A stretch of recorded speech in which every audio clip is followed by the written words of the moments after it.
Hello and welcome to the Trail and Adventure Motorbike Podcast with me, Clive Barber, and my good mate, Noel Tom. For the days when you can't ride your bike, there's always the Trail and Adventure Motorbike Podcast.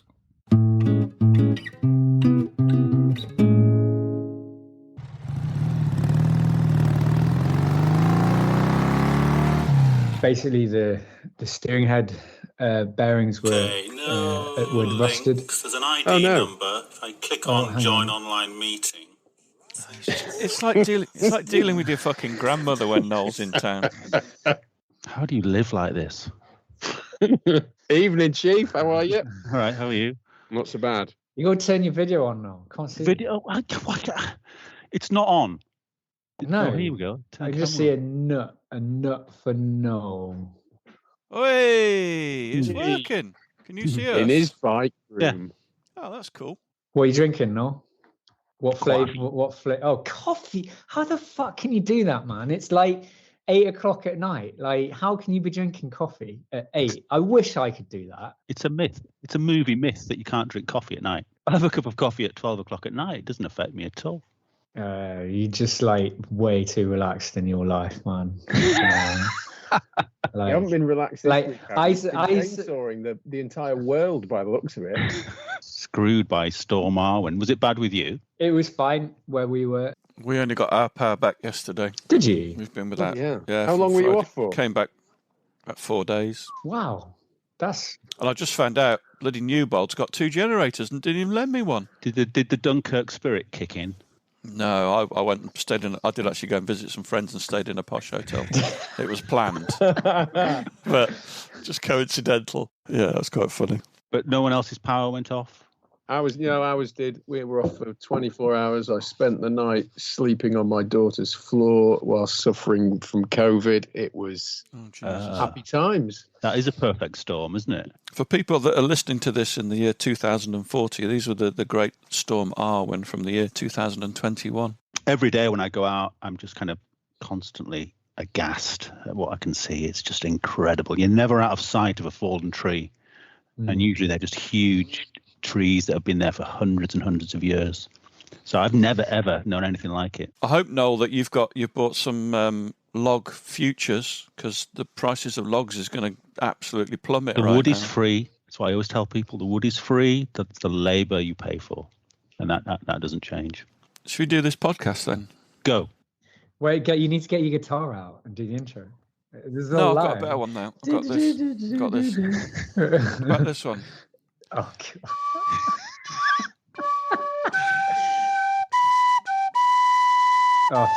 Can't hear it. Thankfully.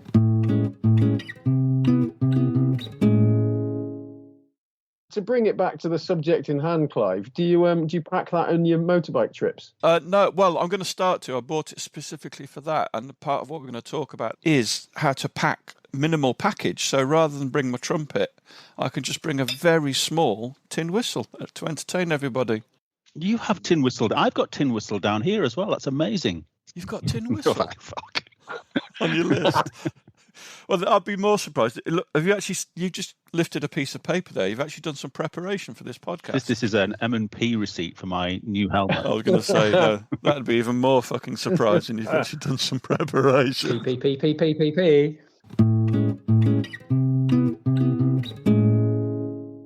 So this podcast then the idea is we're going to help people on planned multi-day trips. Are you going to help people because we are such authorities? But do you know what? If you have a podcast, you can say anything and people seem to believe it and think you actually know what you're talking about. You're the comedian with the microphone. Give it an hour and they will see straight through that. Fortunately, there's no comedians and everyone's got microphones, so we should be okay. It's going to be a fairly dry subject, isn't it, really, as well? Trip. Let's talk about trip planning. How do we decide what to pack with us and where do we go? Quick introductions first. Everybody knows me and Noel. Greg, you've been on at least 3 podcasts before. You're saying everyone knows who you guys are, but that's assuming that from this point on, you get no new listeners. Yeah, but they would start at season 1, episode 1, wouldn't they? Not season 2, episode 7. I don't know. No, you don't know, do you? And it was not and it was 2040, not 48. I said. Greg, just tell us who you are, what you do. Come on. No, I'm Greg Villalobos, and I am a motorcycle media monkey. Is my official title. That's about right. And then, Greg's done podcasts with us before, and we've got a new joiner. Hello. Paul Jennings off of Saddlesaw_Jenko on Instagram. Now, the only thing I've got written down about you, Paul, is you've actually single-handedly inspired a shoot and ride sticker. Yes. Do you want to tell us about your sticker first? Well, my name's Paul Jennings, and I am the W anchor behind. Hey. I'm that man. Yeah. Thanks for that, Greg. I don't know what I did. I thought I was quite polite when I met you all, but anyway. Where did that come from? Did you It's already been around have that for years, Greg. You're living. I've never come across You're it. way behind popular culture up there. Obviously, it's a thing. It's text speak, isn't it? W anchor. So if you haven't heard of Shoot and Ride, everybody, Greg does this thing called Shoot and Ride, which is basically encouraging people to go out and take beautiful photographs when they're out playing on their motorbikes. I always have to caveat it, Clive. I always have to say shoot photos as opposed to shoot things, and ride because round here it's all horses. So yes, that's what it is. And Greg does every now and again sends out some amusing stickers, and he's got a W anchor one. Hello. Which says wanker. But you were saying earlier, Greg, it's one of your most popular stickers. Oh yeah, and no one ever buys one. They buy them in sets of 5 because they have 6 mates. You're not going to put one on your own bike, but you've got 5 other bikes that you'll put a wanker sticker on. And is it getting taken up in other territories, or is it a uniquely British thing? Well, that's a good point, actually. Keep talking and I'll have a look. The word wanker doesn't exist in America. It's quite funny because you hear it on daytime TV in America. Somebody will call somebody a wanker and it gets through because they don't actually know what it means. Is that what happened last time you were on Dead? Have you got many American listeners then, Clive and Noel? Surprisingly, yes. Well, in that case, then I feel that you should explain to them what a wanker is, because they're listening to this conversation completely in the dark. I suppose so. Well, we're all wankers, aren't we, at the end of the day? So a wanker is somebody that masturbates. I've got 3 UK and 3 international, so 6 orders totaling quite a few items. I sent out some questions for us to ponder, and I've actually put some new ones in as well. And I think the first thing you need to think about is, how do you decide where you're going to go? And what are the sort of things that influence your decision? The weather. Go somewhere dry, but not too hot. Go south from here then, I'm guessing. Usually, yeah. But then you've got the west coast of Scotland, haven't you? Which is utterly stunning. And you've got Iceland, which is even more stunning and a lot further north. So you have to take your chances. But as a general rule, run to the sun. I've done a lot of trips where I've just seen a film, generally. I was going to say a photograph, but it's generally a film, and I'll just see a film, and that'll just get me thinking about a particular trip based on a whim in that respect. I'll just sort of see a film and think, yeah, that looks like a great trip, and then start working out how I could do it.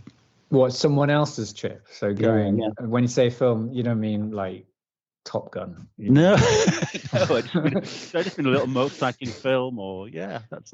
I just start thinking, and just somewhere wild, and it's done on a whim, pretty much. But motorbikes on a similar thing, where I just see a picture of a bike and think that looks great. I'm going to buy that bike. One of the other things is realistically, how much time have you got as well? So if you've only got a week, you're not going to be able to get all the way up to Scandinavia and do a ride around there. So you might choose something a little closer to home. So in the past, when I've done trips, so before I moved up north, before I met any of you guys, so I had an old Triumph Scrambler, and I lived in London, and it would be kind of like Easter weekend, long weekend, and I would literally just get an A to Z Atlas, and I would just jump on the bike and I would ride, and I would just turn left, then turn right, and turn left and turn right until I was a long way from home and had all my camping gear with me, and I would just find somewhere to camp. And that was before family, before kids and stuff, and I had freedom. So it was roughly, let's go east or let's go west, and just head roughly in that direction. Things are different now, like you said. Going away now is very much dictated by how much time I can get away. The consequence of that is I'm not a big fan of, or I haven't got a van, but I'm not a big fan of transporting the bike places, because my time is so limited. I just want to get on the bike from my door and the trip to start there. So that's not always great. You might have to ride to the other end of the country, but at least you're on your bike and you're riding, which is kind of, you'd take it for granted if you could do that whenever you want. But if you can't, then just being on the bike is, even if you're on the motorway for 4 hours, it's still, you're off doing the thing that you want to do. What are some sensible destinations from the UK in that case? Lakes, Wales? Wales has got to be in there, hasn't it? Because there's so much off-road. If that's what you want to ride off-road, then that's where a lot of the good stuff is. I honestly could not give a shit where I go, as long as I'm with people that I want to be with. Anything above that is a bonus. Like when we went around Europe, a lot of the terrain was pretty dull, but at least we were eating food in restaurants that we didn't know what we were ordering. That cultural side is great. When we went to Wales, that was a lot of fun, and it was big views and nice terrain. But again, it's the people that make it. You guys have come up here and we've ridden around my backyard, and again, I'm not seeing anything new, but I'm doing something that I love with people that I love being with. That's not to say that kind of wanderlust and especially now with COVID, with things locked down and the ability to kind of, the TET has taken on a different meaning now, because it's the idea of just jumping on your bike and going to Europe can't be taken for granted anymore. And I don't know when it'll get back to that. Yeah, I don't know. I mean, there are places that I would love to go to, like Eastern Europe. I'd love to go to like the Stans and Romania, and the riding up there is meant to be amazing. And, the further away from like centralized Europe you can get, the more freedoms you have, and the more, I think, sense of adventure and exploring new places. And sorry, that's a bit lame. Just that idea of being able to go look in a certain direction and go, I'm going to go up there, and there's nothing really preventing you from going up there. That would be amazing. That would be amazing. But in Europe, in like more like centralized regions, then you can only really go where the trail says you can go. Do you know what I mean? Well, that opens up a whole new realm of possibilities in things like where you just fly into somewhere and go on pay somebody else to hire a bike and to point you in the right direction. Pretty much every country in Europe has those operations, quite often led by Brits as well. And there's nothing wrong with doing that, I don't think. I've done a couple of trips like that, and it's great because you get to turn your brain off and just follow the leader. Awful. It depends. Depends where you're going. It depends on, not on the 2 trips I've done. I would usually agree with you, Noel. It's my idea of hell, and it sounds like a package holiday where you're told where to sit, when to eat, what to do, and it's forced fun. But on the 2 trips I've done, they were both the best fortnight of my life. I've had many similar experiences going down to Morocco. And yeah, first time I went, it was just incredible. Absolutely loved it. But then on the other side, if you flip the coin, what COVID's taught me is that actually there's loads on the doorstep that I haven't seen yet and haven't ridden yet. I did 2 days of TET about a month ago, and we didn't plan it. 4 of us just met at a petrol station and said, right, where are we going? And we followed a lot of the TET, and we used some local knowledge as well. And at no point was I more than an hour and a half, 2 hours away from home, and I was riding on trails I'd never ridden. And I've been riding motorbikes for 36 years, and I'm only 48. Only, God, I'm old. Not as old as some people here. There's loads on your doorstep. You don't have to go a million miles. Well, there's still, for me, I haven't done Devon and Cornwall. And Cornwall's supposed to be a fantastic destination for trail riding. Is it the Great Western Trail runs out that way as well? Part of the TET. Yeah.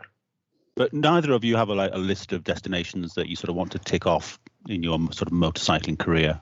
Patagonia. Yeah, really? Yeah. Wow. Which is good because it's also on Mrs. Jennings's list of destinations. So she'd go and do her bit and I'd go and do my bit. And yeah, we'd both be exceptionally happy, I think.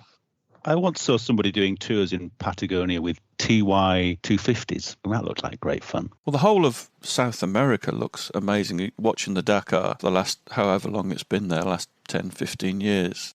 Patagonia, definitely. And I would go back to Iceland in a heartbeat. It is, it's perfect. It's the perfect place for riding motorbikes. I saw it on TV the other night, and I was saying to Ashley, it's so exciting, isn't it? Just seeing it. It just reminds me how exciting it is. Was that when you were watching your own film on the big screen? It's just another planet, isn't it? But that's all I remember about it. Was that every day it was just utter excitement.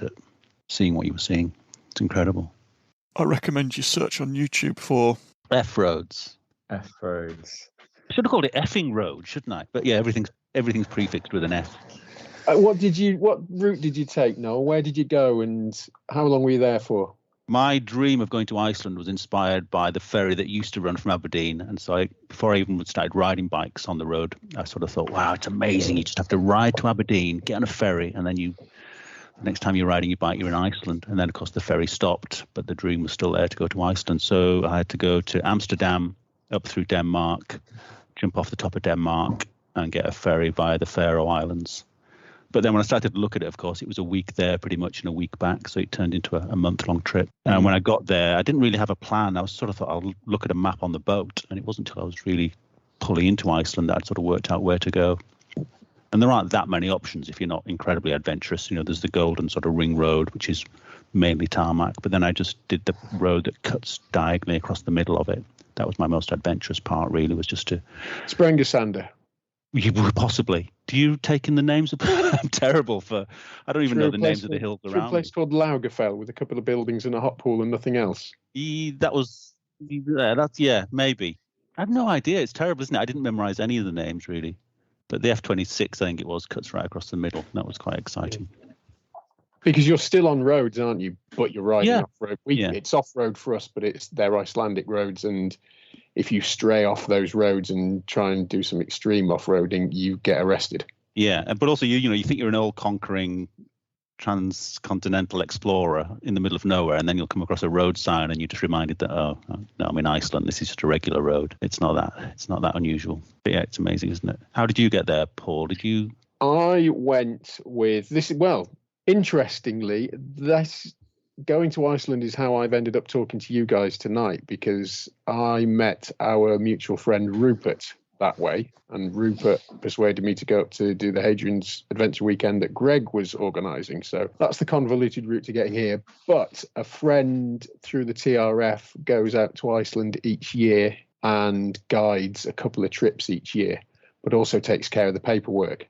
So we vanned our bikes up to Birmingham. They were shipped across to Iceland. And a fortnight later, we jumped on an EasyJet flight. And the bikes were ready and waiting for us. And we followed Tim of the TRF around Iceland for 13 nights, I think. But even though you were being guided like that, you still have a very clear idea in your head of where you've been. Well, you obviously have. You've memorised the names. I highlighted on a map whilst we were there. We all sat around the map and drew a line of where we'd gone. And I can see it from where I'm sitting at my home desk. And every now and again, I have a look at it and brings back memories. This is sort of part of my issue with guided tours is, I would meet groups in petrol stations in Iceland and think, I'll try and glean some information off that guy on the other side of the pump and find out where he's been. And invariably the answer was, I've no idea where I've been. Ask that guy over there, the guy leading. And that happened over and over. People had no idea where they'd been. And I sort of thought they're missing out, really. That is exactly you on our European exactly, tours. Yeah. You asked me in Italy once, are we in Switzerland? No. Have we been to Switzerland? Yeah. Yes. Well, there you go. Then I want to go back and find it all out for myself. I think you have a bias against organised tours, and I can kind of understand why. But I think they're a really easy way of people of limited time to jump on a motorbike and go to some amazing places and reach the parts that you might not otherwise find. There's the halfway house as well, which is what I'd call the organised trips I went on, where essentially it was a group of friends. We all kind of knew each other. There was a couple of strangers, but they weren't organised by a great big corporate tour company. They were more low-key than that. Most of them aren't, are they? Most of them are just 1 or 2 man operations. And was shipping from Birmingham quite straightforward? It was for us punters, if you want to call us that, because all the paperwork was taken care of. Turn up at such and such a time with your paperwork, drop your bike off, and don't worry about it. And can you remember the cost of that? We paid slightly over the odds because we covered Tim and Mark's costs. They were the 2 guys that were running the trip. We covered their costs, didn't pay them to guide us, just covered their shipping costs. And I think it was about $1,000 or so. Can't do it every year at that price. No. By any stretch of the imagination. But what it did buy you was, it was time free, because you only had to take a day out of your diary to get to Birmingham and back, as opposed to your lengthy Yeah. I mean, I don't know if people are interested in budgets and money, but I think my month-long trip cost me about, in total, ferries and everything else, was probably about £1,200, something like that. So let's rein this back in to come back to less exotic travels. Let's talk about route planning. Now, we're kind of spoilt with the TET, and, maybe the answer to all of our dreams and travels from now on is just download the TET for every country. But how do you actually plan where you're going to go? Don't. It's interesting, isn't it, that on one of those European tours you're talking about, where we were kind of guided by someone who does lots of research, or did lots of research for us when we did those big road trips. I just remember a day where I did have a sat nav on my bike, so I sort of said, I'll go in front, and I immediately took a wrong turn. And then we didn't find out until 2 hours later, but that wrong turn turned out to be one of the most memorable bits of road on that entire trip, which did leave me kind of thinking that there are no wrong turns in lots of places. No, that's the beauty of the TET is also its curse. It makes it so easy. You can just download it and go, and that's wonderful. And it's opened up this pursuit to so many people, which is fantastic. So many people have gone and created memories and experiences because of that, which is great. But at the same time, the TET's very much focused on linking trails. So using tarmac to link trails. You could be a mere meters away from an amazing route, and you'll never go down it because it's not on the route. And it just depends what kind of trip you want. Recently, I've really enjoyed just getting on the bike, going in my local area. And so I've ridden a lot in Northumberland, trail riding, but it's the same thing on a local level. You just go on the trails that you always know. That's the thing with trail riding, is that there's only a limited amount of dirt, and those trails are what you're aiming for. But if you kind of put that aside a bit and you're willing to do a little bit more wiggling around on the pavement, there's loads of stuff out there to explore. Just basically, if there's any road that's got a gate on it, it's going to be interesting. Open the gate. It doesn't matter that it's not loads of gravel or dirt or whatever. The chances are the road's going to be pretty knackered anyway. It's going to be a farm track. As long as it's legit and legal, just go and explore up there. How do you find out if it's legit? Okay, well, I have got my I've got my Garmin Montana in front of me. I'm not following like a Google route. I've still got my OS map in front of me, so I can just at a glance go, oh, that right turn. I wasn't aiming for it. I wasn't looking at my map, but when I've got to this road that looks interesting, I can glance down and go, yeah, that's a legit road, and I can go down that. And I do that quite a lot when I ride on my own. Because if I'm riding on my own, I try and kind of steer clear of anything that's going to get me into bother, like on the trails so much. So you stick on the road, but you can still have amazing days out. And if you're into photography, there's loads of kind of exploring that you can do around there. But the other thing, I'll shut up in a minute, but the only thing that I was going to say is this idea of where to go. Well, like one of the best trips that I've ever done, and it was just after we'd met, was that trip that I did around the country, just relying on other people. I didn't know where I was going. And I was only relying on people's local knowledge from bit to bit. I mean, I guess maybe that's at the other end of the extreme, isn't it? It's like, what is my point? So what made that trip great, though? That you were meeting people that you didn't know, or you didn't know? That the thing that I remember about that trip is the people from section to section, because I didn't know where I was. But the beauty was I didn't have to look at a map because I was letting other people guide me. I can remember roughly the areas, and occasionally I'll be in another part of the country and be like, oh, I've ridden this before. But it's the people. It was the people for me that was amazing about that. I think you can say similar things about what you've just said about the TET, and you end up not diverting off it, and you end up following a blue or a red or a purple line or whatever on your Garmin, and 100 yards away there could be something amazing. I think the same rings true for the North Coast 500 as well. It's got exceptionally popular, yet, and I haven't spent a massive amount of time in Scotland, but I know that there's much nicer. I've done the North Coast 500 by accident before it was even called that, but I know that if you deviate off it, you'll see some much better sights and find some much nicer places to stop and have a pint or a picnic or to go skinny dipping or whatever, because you're off the beaten track. And that's what I always yearn for, getting away from the hordes of people on this overpacked little island of ours. It's like climbing Ben Nevis. It's like, just go and find the second highest and climb that one. Do you know what I mean? Don't go and climb Snowdon and queue to touch the trig point at the top.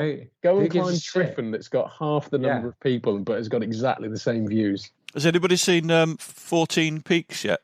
The Nims Purger film, The Mountaineer, where he basically climbs the world's 14 over 8,000 meter peaks, and he sets himself a target of 7 months to do it, and the previous record was 7 years. And before, the first guy that did it took him 16 years to do it. So there's three of those peaks are in Nepal, where Everest is, and he took this photograph of just after he'd summited Everest, and there was 400 people in a queue to get to the top of Everest, and yet there was these two other mountains which were like 100 meters different, and there was just like nobody else on them. Our trip to Spain that we've been now talking about for 18 years, it seems like. So we know we're going to jump on a ferry. We know where the ferry goes from. Sorry, Clive, when you said that, we've been talking about it so much, I immediately thought that trip had happened. And I was trying to remember little bits of it to talk about, and then I realised it hasn't happened. We've just been talking about it. I really thought we had done it for a second then. But so the other thing that's going to like horrify you, is like my answer to this is we're just following Noel. Like Noel is the Sherpa for this trip. Like he's the one that's been there like a gazillion times. So I'm not even bringing a map. I'm just following Noel. Yeah, that's great. Well, there's an element of that, but we have got the TET, so we are literally doing no planning for this trip, are we? Other than we've booked a ferry ticket. We're going to get off, and we'll kind of probably work out on the ferry what we're going to do, where we're going to go, and which way we're going to head. I mean, the good thing is Noel's. You're not going to plan it on the ferry at all, Clive, because you'll be in the bar and you'll be far too drunk, and you'll end up doing exactly what I did with Rupert and Janice a couple of years ago, and we got off the ferry and said, right, we need somewhere to sleep. Get your phone out. And that's how you should do it, because it makes it an event. It makes it an adventure. There's no point saying, right, on Monday night we're staying in this hotel and then we've got 150 miles to ride to Tuesday night's hotel, because you'll be clock watching and you'll be constrained by your plans that you made in your sterile office at home, and you won't be able to be organic. Just go and enjoy it and live in the moment. Yeah. Good shout. All I would say is from our experience of riding around the Northern Europe, so we did Netherlands, Belgium, and a bit of France, and then back through the UK, it was early days in the TET, but there was a huge amount of in the Netherlands and Belgium that I would have happily just like missed out, because the route was wiggling around to find as much trails as possible, and you spent like 6 hours going like 5 miles wiggling around, and so the trails weren't really so that's my kind of counter to that is like, if you are prepared to have a little glance at the route before you go and you're restricted for time, you might make decisions about like, let's just miss that bit out because I want to get to the mountains quicker or whatever. Yeah, you're right. Your point is, we did in those 6 hours we actually covered 60 miles, but you'd only gone 5 miles further from your starting point. Yeah, and they weren't really worth it, but we don't every now and know. again now zoom out, look at the loops and decide whether you want to actually do those loops or just make headway across a landscape. Yeah. And any routes that go near woodland or water generally I think are worth it, but there's a lot of routes that just go through farmland because legally you're allowed to do that. I guess it depends where you are. All right, so here's a question. If you were going to do a little bit of planning, how far is it reasonable to think that you will get in one day of, say, travelling on the This TET? is totally fucking loaded. At some point, I will take the piss out of you, yeah. I would say not as far as you think, and even less if you're riding with Noel. This is the very reason I don't look at the Trans Euro Trail Facebook page, because that question gets asked.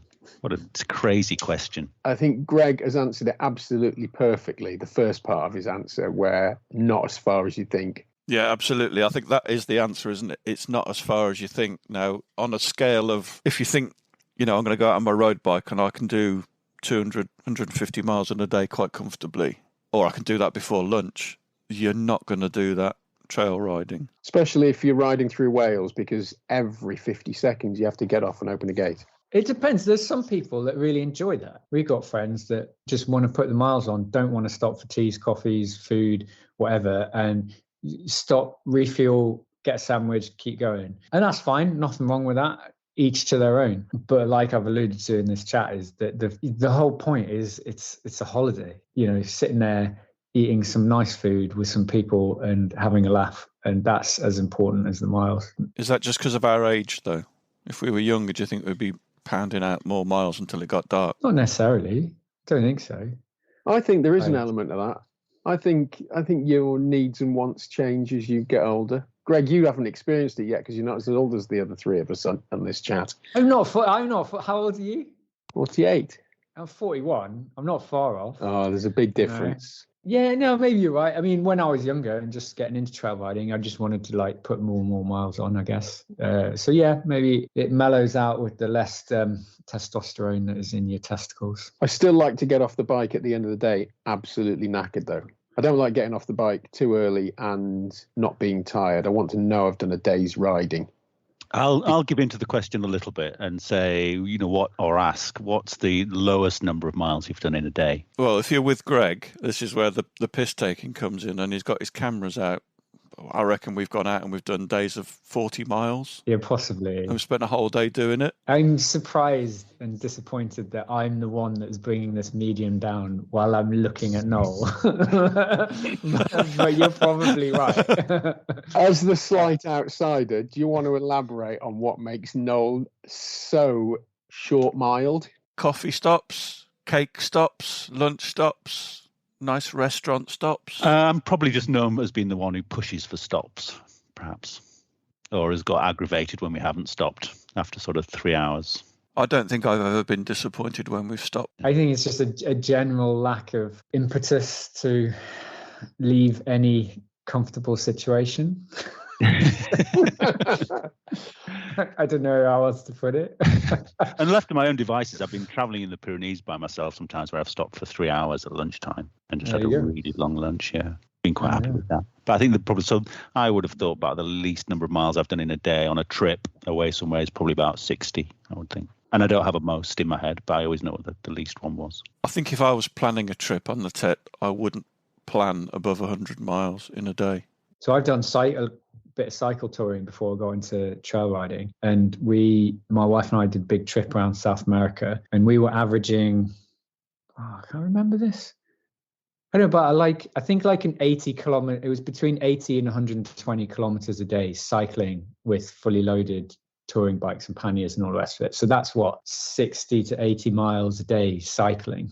It's kind of different though, because it's a slower pace, isn't it? It's more meditative, and you get to, I mean, that's the thing, is that on a motorbike, you enjoy the comfort breaks, of like stopping and having like a good chat and a natter and all the rest of it. But also when you've got intercoms on, you can actually do that while you're riding as well. I guess, no, like when you're stopping on the trail and having a cup of tea, is it important for you to stop somewhere with a beautiful scenery, or do you just want to be off the bike having a break? Yeah, it depends. I mean, that's the goal, isn't it? If there is somewhere with great scenery, but for eating, that's not really a big driver as to where I would stop. It's just more where it looks nice to eat, where the food looks good. I would say, yeah, it's not really scenery.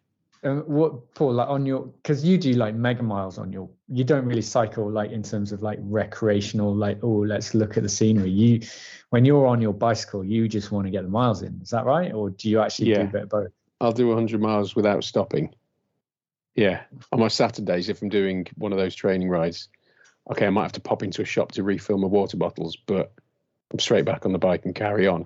And I kind of like to ride a motorbike like that to a certain extent. So what you guys are saying about regular cafe stops, I get it, but I like covering the miles. I like getting off the bike, as I said before, absolutely shattered in the evening and having earned that beer or that sip of whiskey out of the all-important hip flask. What would your expectations of mileage be in a day then if you were trail riding with all your camping gear on the back? It comes back to what Greg said before. Again, a lot less than you think. And I think it depends where you are. As I said before, if you're in Wales, you're not going to cover a great deal of miles because the terrain's tricky. I want a number. You want a number. I want a number. You want a number. Give me a fucking number. You're going to do at least 100 miles in a day, including the road work in between. And you're going to do a maximum of 103 miles in a day. No, give me a number. Of miles in a day? It's generally, I think 120 always seems to crop up. Greg, I give me a think number. they're still big numbers. Like when we did the trip up this way, Northumberland, like we would do 65 miles in a day. anything between 60 and 80 miles. If you're doing the kind of stuff that we do, which ends up You with a need to film pull being... your finger out a bit, boy. Come on. Yeah, but there'd be no film at the end of it. Stopping and filming kind of takes quite a lot of time. But for me, the mileage is low. Can I just say, this reputation I have for stopping, really all I want is to stop once in the day. And it stems from going out for rides with people where you don't stop all day. So I pushed and pushed and pushed. But the best I generally get, and I'm quite happy with, is just one stop a day, because I've ridden so much when people don't even do that. I'll hold you to that, Noel. Yeah, it's just that I don't think, lunchtime but I've never been on a ride with you where it's only been one stop in the day. Really? Yeah. Like, think about in Wales, man. We'd get, so Wales would be, you'd pack your tent away. And this is not you. I'm not laying all this at your door. Like me as well. Like, you pack the tent away, you get up, you'd have a cup of coffee while you're packing tent away, and then you go, right, let's ride to breakfast. So well, only because ride to breakfast. Yeah, but and then you'd be like, let's ride to lunch, and on the way to lunch, let's have a trailside coffee, which we did. I don't see what the problem is. I think it's a fallacy of this, like, oh, I only need to stop once a day.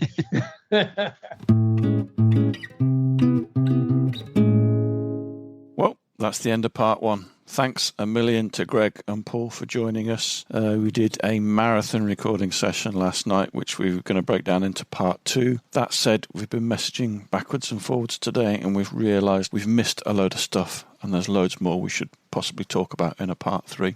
If you want to watch Noel's film on Iceland and Greg's film cycling through Peru, dive into YouTube and do a search for Finding Grandma and the F-Roads of Iceland, and they're both thoroughly recommended. Not enough people have seen them. Make sure you tune in for part 2 next week. Thanks a lot for joining us. We'll see you next time.